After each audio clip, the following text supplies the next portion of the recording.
Part 1 കാണാത്തവർ അത് കണ്ടിട്ട് വരാം. അങ്ങനെ ഞാൻ അങ്ങാടിയിൽ നിന്ന് എത്തിയിട്ട് ഫ്രഷായി ഡ്രസ്സൊക്കെ മാറ്റിയിട്ടാണ് പോയത്.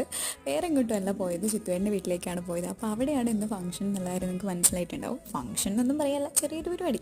അപ്പോൾ ഇതാ ഈ കേക്കിൽ എഴുതിയ പോലെ തന്നെ ഇന്ന് ചിത്തുവേട്ടൻ്റെയും അമൃതേച്ചിൻ്റെയും ആനിവേഴ്സറിയാണ്, വെഡ്ഡിങ് ആനിവേഴ്സറി, 8th വെഡ്ഡിങ് ആനിവേഴ്സറിയാണ്. അപ്പോൾ ഇതിന് വേണ്ടിയിട്ടാണ് ഞാൻ കേക്ക് വാങ്ങിയതും പിന്നെ ചുരിദാർ വാങ്ങിയത് അമൃതേച്ചിക്ക് വേണ്ടിയിട്ടാണ്. രണ്ടും ചിത്തുവേട്ടൻ എന്നെ വിളിച്ച് ഏൽപ്പിച്ചതായിരുന്നു.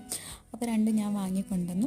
ഇപ്പോൾ ഇതാ രണ്ടുപേരും കേക്ക് കട്ട് ചെയ്തു. നടുക്ക് തന്നെ അബിയുണ്ട്. വാങ്ങിയ ചുരിദാർ അമൃതേച്ചി കാണാതോടെ മാറ്റി വെച്ചതായിരുന്നു. അപ്പോൾ അത് അമൃതേച്ചിക്ക് സർപ്രൈസ് ആയിരുന്നു. ഇത് മാത്രമല്ല, പിന്നെ ചിത്തുവേട്ടൻ ഒരു സർപ്രൈസും കൂടി വെച്ചിട്ടുണ്ടായിരുന്നു. ഇതാ അത് ഒരു ഗോൾഡ് ആയിരുന്നു കേട്ടോ. ചിത്തുവേട്ടന് തിരിച്ച് ഗിഫ്റ്റ് ഒന്നും ഇല്ലച്ചപ്പോൾ ഇതാ അമൃതേച്ചി കൊടുത്ത ഗിഫ്റ്റാണ് കേട്ടോ ഇത്. അപ്പോൾ ഗോൾഡ് എന്തായിരുന്നു ഇത് കാണാം. ഇത് ഒരു മേൽക്കാതാണ് കേട്ടോ റിങ്ങിൻ്റെ. അങ്ങനെ കേക്ക് കട്ടിങ് കഴിഞ്ഞു. എല്ലാവരും കേക്കും കഴിച്ചു. കേക്ക് കഴിച്ചിട്ട് ഫുഡും കഴിച്ചിട്ടുണ്ടായിരുന്നു. പക്ഷെ അതിൻ്റെ വീഡിയോ എടുത്തിട്ടില്ലായിരുന്നു. പിന്നെ ഇതാ അവിടെ നിന്ന് ഇങ്ങനെ ഊഞ്ഞാലും ഒക്കെ ആടിയിട്ട് ഞങ്ങൾ പിന്നെ രാത്രി മടങ്ങി.